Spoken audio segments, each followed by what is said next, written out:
Welcome, college basketball fans, to the Full Court Press Podcast with LT and Sammy D. This is the podcast that brings you legendary stories from college basketball's golden era and dives in deep with a current analysis of today's game. Get ready for the most energetic and entertaining college basketball podcast around. Let's get it.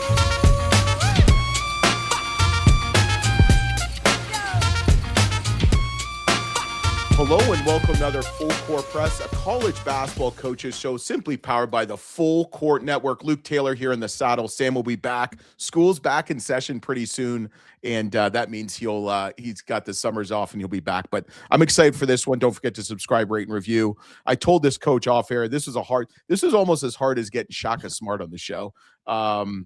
Pre-hair, full hair, whatever. But we got Ohio State head men's basketball coach Jake Diebler. Welcome to the Full Court Press, Coach.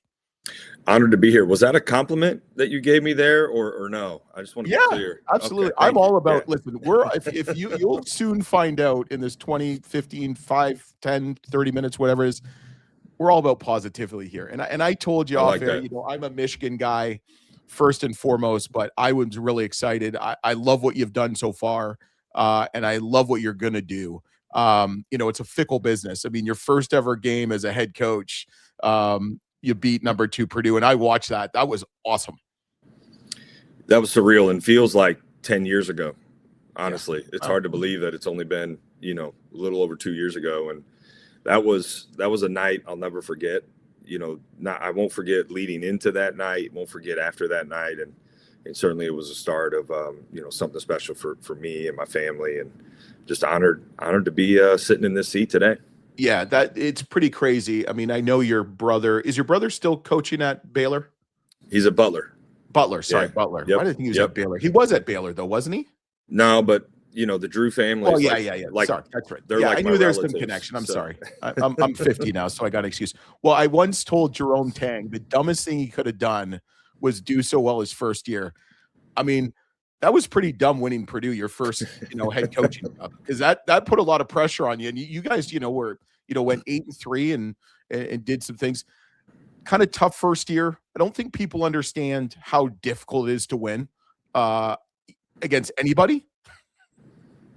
Well, I think especially in the Big Ten, when you look at this conference the last few years, and I think for us, it was essentially, and we were able to retain some really good young pieces in that off season, but there was so much newness that spring, building the roster, putting the staff together, certainly some decisions I'd like to have back at that time, but everything was moving so fast that, it made for a year that was one I'll never forget, that first full season. I think we were a little unlucky with some injuries and some things. Our roster attrition throughout the year really hurt us, and we didn't have the depth to sustain that long enough at the level you have to in this league. So I look at it this way: I think we're due for some good fortune from a health and wellness standpoint on our roster, and it was a big part of us having the year we had last year and getting back to the NCAA tournament was what we went through, myself and some of our players, what we went through that first season, helped us get back to the NCAA tournament. And, I hope we're trying to launch it from there. Yeah. Yeah. And what I've loved is, you took a big step. You went 17-5 to 21-13.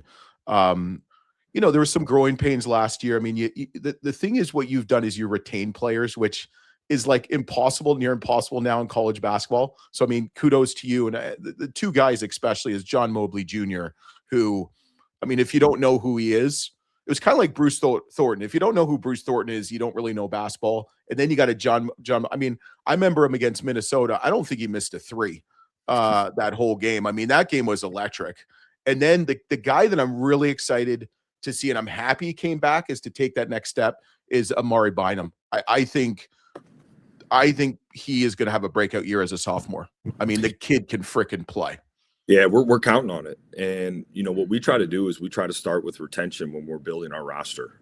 And, I think guys have stayed, good players have stayed because they get better here. They believe in our player development. They care about Ohio State. John Mobley was raised in Columbus. Yeah. And it means something to him to put on this uniform. Amari Bynum stayed because he got better and really exceeded what people outside of our program, we believed in him. From the time we recruited him, we thought he could be impactful as a freshman. He had to step up earlier because we had a pretty significant injury on our team last year. But I think those guys believe in what we're doing, how they're getting better, believe in where this program is going. And so we always start, when we're building a roster, we start with retention. Those conversations start before the season's over. And we know who we have to build around in the transfer portal. And so both those guys are worth building around. They're really good players. They're junior, John's going into his third season, Amari into his sophomore season. They're both expected, certainly, and really all that matters is within these walls, right? They're expected to have major seasons, and they can do it. They've proven that all summer. Yeah, I'm still pissed because it took me forever to get home from that West Virginia Ohio State game up in Cleveland. I was there, and that was epic. Late snow, all of it. Oh my God, it was crazy. It takes me I live in Akron, about 26 minutes, 30 minutes door to door. It took like an hour and a half. You were telling me about how long the buses took. I believe you stayed up. Did you stay up there that night? If I remember correctly, I think my wife came to the game, and she was supposed to drive back maybe. So I was just like, nah, so we stayed, and it was, that game was epic. I mean, that game was like winning the overtime. game, I'm like, come on, seriously? Made it better.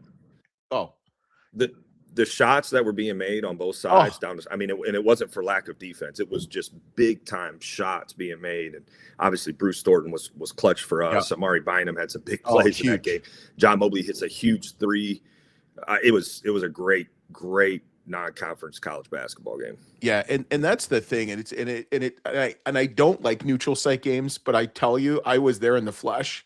And like, I feel like all the games I came to, you guys won. Unfortunately, but they took forever. Like you can have some of my tickets next year for every home game. All right, if that's the case. I mean, seriously. I mean, Minnesota. It was like the tale of two cities, the tale of two halves. But it's like what I notice about your team, and I'm excited about Mobley and Bynum and some others, is it doesn't matter how much you're down. There's like this like nastiness fight to these kids. And I don't know if maybe that's just the culture you guys have built, but like you guys are never out of a game, like ever. Yeah, it is. It's who we are, and you have to be that way to play in this program. But also, especially in this era where I've seen games where teams have quit because of the whole NIL and stuff like that. I never saw that with your teams. Well, I think when we're recruiting guys, we're looking at the person. Certainly, who they are as a player is critical. But I recruit competitiveness. Like I want guys who are competitors. Does that mean we're going to win every game, or we're going to, every game's going to be close? No, but we will fight, because if you don't play in this program. And we established that from the first day our guys step foot on campus. That's what part of why retention is so important. Why I think we've seen that carry over year to year is we have really good players who understand that. And so, and I think, listen, it's the price of admission, in my opinion, at this level. Like, you want to play the highest level of college basketball, you better be tough and you better have fight. Because if you don't, you can't come close to achieving your goals. And we talk about that. We embrace that. So it's who this program has been over decades. Tremendous fight, toughness, Midwest blue collar, and that's what we are. We very much embrace that identity. Yeah, spoken by a coach's son who played D1 basketball and a little brother that played at Ohio State. I read somewhere you didn't really want to be a coach. You kind of figured it out. I think it was your junior year at Valpo. Yeah, so I originally committed to go to West Point my junior year of high school, and had my heart and mind set on serving and the prestige, that just everything that went into that place. Jim Cruz was the head coach at the time. I wanted to be a part of that. I wanted to be a part of something bigger than myself. Got some unfortunate news that I was essentially medically disqualified and couldn't go my senior year. And Valpo was recruiting John. And by chance, 2 weeks before had said, hey, if, for some reason things don't work out at Army, we'd love to have Jake. And I think at that time it was a ploy just to get John, right? They were one of the very first teams, Division I teams, to recruit my brother. So we get this letter in the mail, and, my family essentially puts me in the car, drives me up to Valpo, and is like, hey, remember when you said, you would take him? Well, here he is. And that's kind of how I ended up at Valpo. There really wasn't much of a recruitment. We were familiar with them. It ended up being the best thing that happened to me. I go to college not to be a coach. I wanted to own my own business and operate in finance or something like that. But went to college. Coaches were super influential, and Homer Drew and Bryce Drew and guys on that staff like Luke Gore, who's an assistant at Princeton. Those guys were major influences in my life. And, I eventually got saved when I was in college, and that led me into coaching. Like, coaching to me is a calling. It's a bigger purpose. I want to have that same influence on young people that coaches had on my life. And it's hard to do now, right? Yeah. Because the time frame is shorter.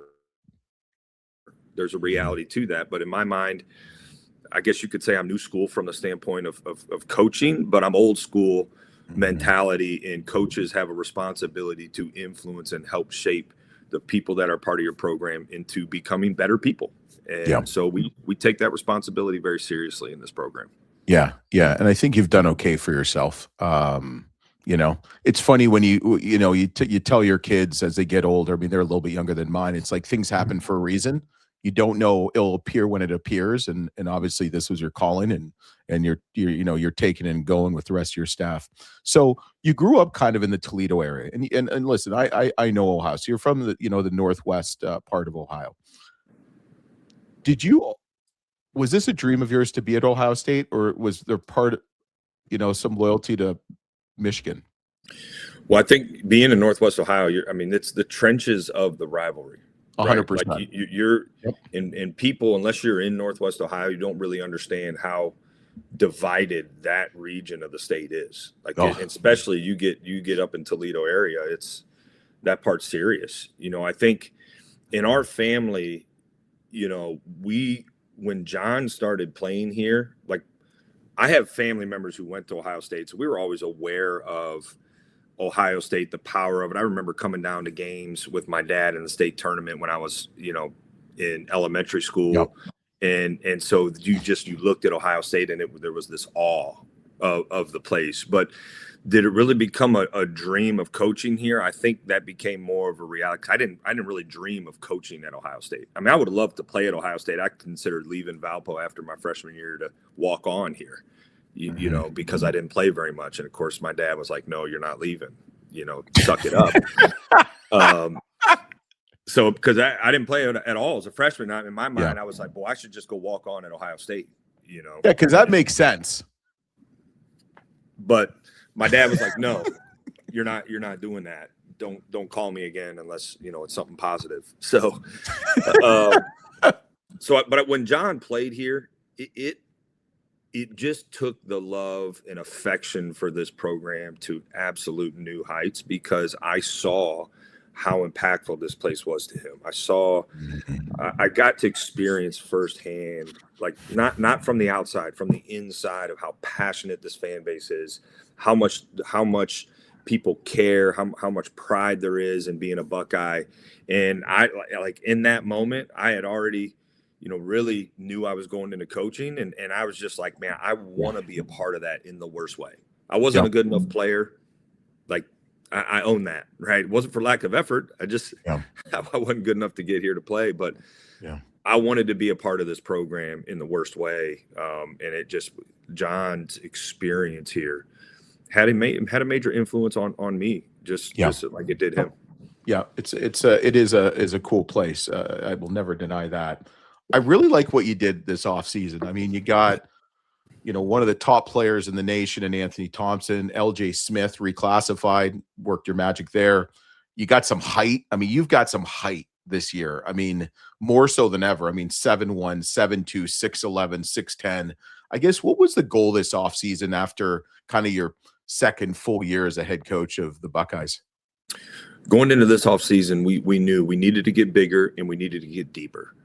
Those were two issues we faced last year. It impacted our ability to be disruptive defensively and impacted our ability to be a great rebounding team. I think was our lack of size really across the board. So,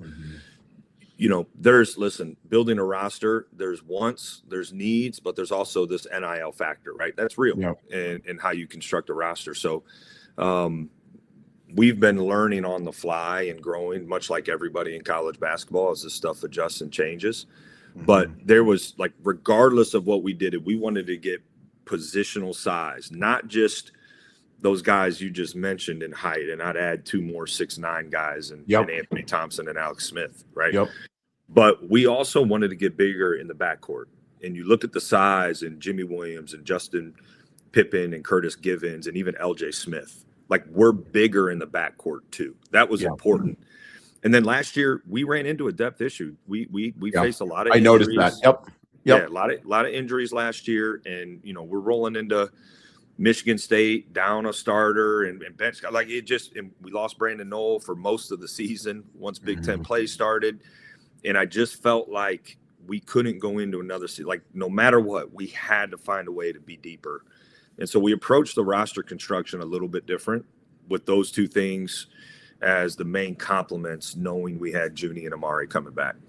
Yeah, that's huge. And I like it. Justin Pippen, obviously someone from Ohio State. Rowdy Gay went up to Michigan, so you guys got someone from Michigan. So we'll see if it's a fair trade or not. But he can play. I really like your roster. I out of all the Big Ten teams, I think some of these kids are going to surprise some folks, if not, Bynum. I think Bynum's going to take a huge step, like I said before. So we do a little thing called the shot clock. You never answered my question last year, so we might have to, in a press conference, so I might have to throw it in there. So we do the shot clock. Go ahead. I'm ready. I thought I gave this some thought too, so I'm ready. Okay, well, that's good. It only took a freaking year, but all right. So we're going to ask you some basic questions and stories. If they're more than one word, you can have at it. We've had head coaches that say, one word, and I'm like, you can extrapolate on that. So one word to describe Ohio State. Elite. Okay, I like that. I'll agree with that. One word to describe the Big Ten men's basketball conference. The best. And I don't think people understand how good it is and how hard it is to win on it every night. I mean, you guys have elite coaches, elite players, elite facilities, elite everything, elite fans. Look at the draft. Look at the draft last year. And the other thing people don't consider is the environments you play in this league are the best. Like, top to bottom. Like, go play at Rutgers on a Tuesday night at 9:00. It's an unbelievable environment. Go up to Northwestern, go to Purdue, you name it, the environments. So you have that challenge, right? Then you have the 18 teams, which are all they all continue to get better year over year in this evolving landscape. I mean, it's the best, deepest league. And we didn't even talk about the coaching. You got Hall of Fame Tom Izzo. I mean, just it's the best. It's the best league in the conference, and quite honestly, when you consider depth, top end, like I'm not even sure it's close. Yeah, tell the SEC in football too. Well, we've backed that up in football too, but that's, yeah.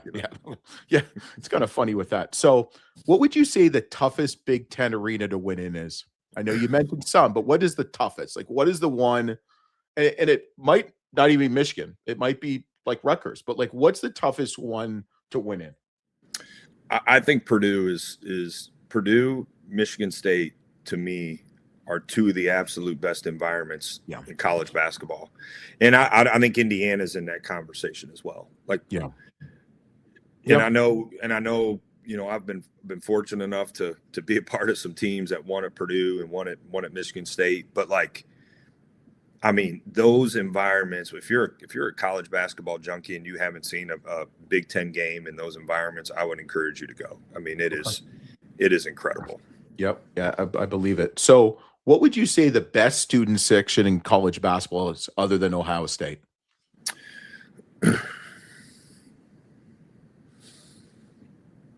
I haven't seen this in person, but I really want to. It's just for obvious reasons I probably won't get to till I retire. I think what Grand Canyon has going on in their environment looks incredible. Dude, if anybody that could make that happen is you. You just got to you just got to send a text. It's not for lack of an invite.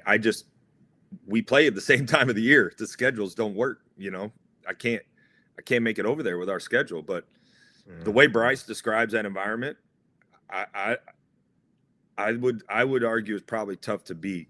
But in our league, there's so many good ones. Oh, I know. Purdue, the way stuff echoes in Mackey, that's got to be up there. But I want to say Grand Canyon that's the one I want to see and experience. Yeah, Cameron Indoor was pretty impressive. I played there. I only played the last couple of minutes of the game because we were down. They made sure you remembered that you played there. I mean, they are just ruthless. Well, I was a freshman, and I remember before the game some of the things they were saying. Their student section was there early. That was entertaining. I mean, we're talking about some of the best parts about college basketball, right? Is student sections. We got a great one here called the Nut House at Ohio State, and there's so many good ones. But I want to see and experience Grand Canyon. Yep. All right, we'll make that. We'll try to make that happen. You can make it happen better than anybody. So, what would you say is the best advice you got from another coach? And it can be from your dad too. It can be from any coach. Well, I think my dad's given me so much advice and still gives me advice to this day. So he's still coaching me. So you actually talked to him because you actually called with some positivity, something good, because you said don't call if it's negative. Well, yeah, that was when I was in college. Different landscape back then, but. Yeah. But yeah, he still gives me advice. So I'm gonna pick a coach, and I think this was really important for me to learn after my first year of call it. I was like a student assistant. I mean, I think it was the only off-court position on the staff at time at Valpo, and I had a conversation with Rex Walters over the phone. We've had him on the show. Yeah, he was on staff before I got there, but was involved in the recruiting a little bit. So I built a relationship with them. And, I was being conditioned, right? Well, you got to network, do all this stuff. That's how you got to move up. And I had a conversation with him, and it just always stuck with me. I remember him saying, like, hey, quit focusing on what's next and focus on doing the absolute best job you can where you're at. That's how you move up. That's how you get better. And I learned that stuck with me forever. I mean, it's since then, and it changed my mindset completely. I poured everything I had into our players, into helping and serving the staff as best as I could, and completely changed my mentality as a coach in terms of career. Yeah, Rex and effects. I love Rex. That's really good advice too. I think we always worry about the next step and the next day, and then not worry about the current. So, good job, Rex. Minister Rex, we'll call him Minister Rex. Give me your funniest fan interaction. I know there's been one or two, whether you're playing or coaching. And don't give me the crap that coaches don't hear that stuff. Oh, you hear it. Some of it, at least. Yeah, I'm trying to think, because there's been so many, especially before the games. I think, when you're in the game, I really do struggle. Like, my wife will say sometimes, hey, did you hear what that person said? I'm like, no. She's like, how'd you not hear that? And I'm like, well, we're in the game, but I'm not going to pretend I can walk in an arena before the game and there's a student section in there and not hear them, right? Like, people who are telling you that, they must have some superpower that they're able to block that stuff out, because I don't think that's reality. Yeah, it's hard to tie into some specific stuff, but I think it's entertaining when student sections engage the coach before games. Like, I think that stuff is entertaining. Like, it's part of the beauty of college basketball to me. Yeah. So, well, I that photo that will always stick with me is Dusty May sitting on the bench with the Michigan State faithful right behind him, and he's like whatever, and he could hear it, and he's just kind of like, I think that's one of the greatest photos of all time. Just with stuff like that's great.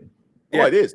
It's great for college basketball, within reason. Unfortunately, you get some fans and students and fans that will cross the line, and that's, there's got to be some respect there. But I think it's great. So give me your funniest recruiting story. I know you're an elite recruiter, obviously.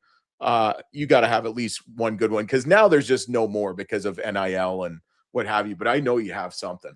Well, I'm gonna push back. I think relationships still matter a little bit on your point, but that's probably another further conversation. I know NIL's changed things, but you can still outwork and still 100%. do some things. But man, funniest recruiting story. You should have given me a list of these so I could give these some more thought. I'll give you one that people, I've spoken about this a little bit, but never gone into full detail. So when Bruce Thornton committed, I'm just giving a recent one because it's easier to think of. But when Bruce Thornton committed, I remember exactly where I was, and I remember the conversation because it was pretty funny. So he calls me. I'm picking up salad from Bob Evans, which was close to my house at the time. It's getting kind of late. It was easy. So I'm grabbing a couple salads for my wife and I. I'm waiting because I got there a little early, and Bruce and I we were talking pretty much every day. So he calls me and at first doesn't really say anything. And I'm like, what are you up to? He's like, he was probably playing video games or something, right? I don't remember those details, but he's like, hey, I think I know what I want to do. And I'm like, what do you mean? I was like, I think I want to go to Ohio State. I'm like, you think you want to go to Ohio State? He's like, not a good response. he's like, yeah. So I like screamed. I'm like, yes. Like I'm standing outside of my car in a parking lot. There's like people walking around. I mean, it just, so I scream yes. And then I ask him, I'm like, hey, does your mom know? Can I call her? He's like, oh no, I haven't told her yet. I'm like, you haven't told your mom? And if you know Bruce's story, like he and his mom are really, really close. Mm-hmm. So I'm like, well, you got to tell her. He's like, all right, I'll talk to her later on. I'm like, no, like you got to talk to her now. Like, what am I supposed to do with this information? Like, I got to call Coach Holtman, but like, you got to talk to your mom first. Have you talked to your coach? Like, and he's like, well, I just figured I'd call you. I'm like, well, that's great. I'm really excited. Like, yeah, but it only means 50% is true. as you can tell, I screamed. I yelled. I was so excited in the middle of a parking lot. But can you call your mom and call me back? So he's like, yeah, I will. So I call Coach and I'm like, hey, you're not gonna believe this. Like, Bruce hadn't visited. This is during, it's COVID. Oh. So I'm like, Bruce Thornton's coming. He's like, he's coming?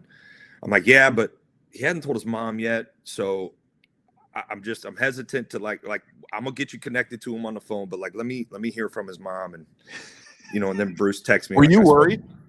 No, but I was, you when you've done this for a long time.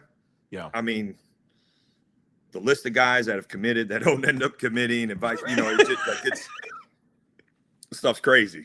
But yeah, and not that Bruce, I really had any reason to worry about Bruce because of his character, but it was more just my past experiences. But yeah, that one is a recent one that was like, hey, he called me before his mom, and then just casually was like, oh, hey, I'll get to it eventually. I mean, his mom and him are super close. He wasn't going to do anything without mom really being a part of it. So that was an interesting next like 2 hours of I go home and my wife's like, what's going on? Because she could tell I'm like on edge. I'm like, I think Bruce is coming, but he hadn't talked to his mom. And we're just, so yeah. Have you ever had a parent commit for the kid? No, no. I've never had like, I've always made sure that the kids, like, they're the ones I tell parents, like they have to live this every day. So it's great. I think parent involvement is great. In some cases, it can be a little much, right? But it's a great thing. But ultimately, the kid's the one who he's the one that has to get up and do the early morning workout and feel like he can't walk afterwards and then not want to get up the next day. Not the parent. So the kid has to know. The kid's got to know what he's doing, and it's got to be their decision. Yeah, Coach, I was going to tell you I have some eligibility. I think I've got like half a season, and I can give you 5 good fouls every game, but I don't want to feel like that ever again. Give me 2 more questions. Your favorite or best basketball movie of all time? Love and Basketball. Oh, good soundtrack too. Great soundtrack. Great soundtrack. Yep. Great soundtrack. USC, baby. Yep. Love that movie. Oh, it's a good movie. I was thinking you might say Hoosiers because you went to Valpo, but yeah, great, another great movie. But my lean, not by much, is and there's other really good ones too. But I'm gonna go with Love and Basketball. Oh, great. All right, so they're doing a Hollywood movie about your life. Here it comes, baby. 3-part question. Okay, they're doing a Hollywood movie about your life. What would the name of the movie be? Who would play you? And what would be the soundtrack or the song that best describes you? The song, I'm going to answer this because I was ready for this. Yeah, I know you are. Is I Won't Back Down by Tom Petty. Oh, great song. So that would be the song, because it's just a mentality thing that I've lived with my whole life. My dad had me listening to the Tom Petty's Greatest Hits album when I was a kid. So you know who else answered that? I asked Andrew Hurley a song that best describes his dad and his uncle, and he picked that one. So that's pretty funny. Really? Because you have a known brother too that was a good basketball player. So yeah, I mean, would you disagree on that one? No, I'm not going to argue with you on that. No. All right, give me title or person that would play you, and you can't be Denzel Washington. That one's used the most so far. Can I go with Brad Pitt then? Yeah, I can see a little bit of Brad Pitt in you. Yeah, why not? Let's go with what would your wife say? I'm afraid to ask. Yeah, I'm afraid to ask. Maybe my kid would say Shrek for me. As far as the title goes, Calling, I think would be the title. Ooh, I like that. Not bad for off the cuff. The last two, the song one, I had given some thought. Yeah, in preparation. Yeah, would that be so? That should be you know, when they announce you, that should be your walkout song before every game. I think that would be pretty cool. Walking like baseball, like stepping up to hit, like they announce. Absolutely, yeah. I think I like that song. Or after, or after a good win, throw it up there. That'd be kind of nice instead of closing time. They did when I was at UIC. All right, so how excited should Ohio State fans, booster alumni be for this season? I mean, year 3.1.05 for you because you have, the interim season. So, but how excited should Buckeye fans be? I mean, I think it's going to be a really good year. Yeah, they should be really excited. When you consider who's coming back in Mobley and Bynum, and you consider the high school recruiting that we've done, Anthony Thompson's the highest rated recruit Ohio State's had in a really long time. He's first McDonald's All-American in 12 years. Yeah, and he's from Ohio. Yep. Born and raised and played in Ohio. Yep. LJ Smith obviously was a 5-star in the 27 class. And then listen, we've been able to do more in the portal this year than we ever have. We have a guy who averaged, double figures in the ACC, in Pippen and Jimmy Williams, proven production, Curtis Givens, proven production. I think Andre Yelovich, what he did at the end of the season for Kentucky was really good. So we have more size, we have more depth, and our schedule is going to be really hard. There's no question. We're always going to play one of the toughest schedules in the country. We play in the best league in the country, but there's a lot for Ohio State fans to be excited about. And, we got Ohio presence on our roster. That's always important. We got guys they can relate to coming back in Mobley and Bynum. We saw what Thornton's impact was in this program who stayed. So I love where we're at, and I'm excited about where we're going. Yeah. How many teams from the Big Ten are getting the NCAA dance? With the new format, I would think it's going to be in excess of 13. I think 12, 13 is the absolute baseline. More than the SEC? Is it going to be the leading conference for most bids? It should be. It should be. Like it. Love it. Great answer, Coach. You're going to stick on one more second. Thanks so much. Check out Ohio State, man. Whether you're a fan or not, just watch them. It's really good ball. Well coached, well played, exciting, great environment. If you can get to the game, I guess that means I got to come to a game if you want to keep winning. But that's right. Coach, we really appreciate it. Thanks for listening. Thanks for watching. We'll be back next week on the Full Court Press, a college basketball coaches show.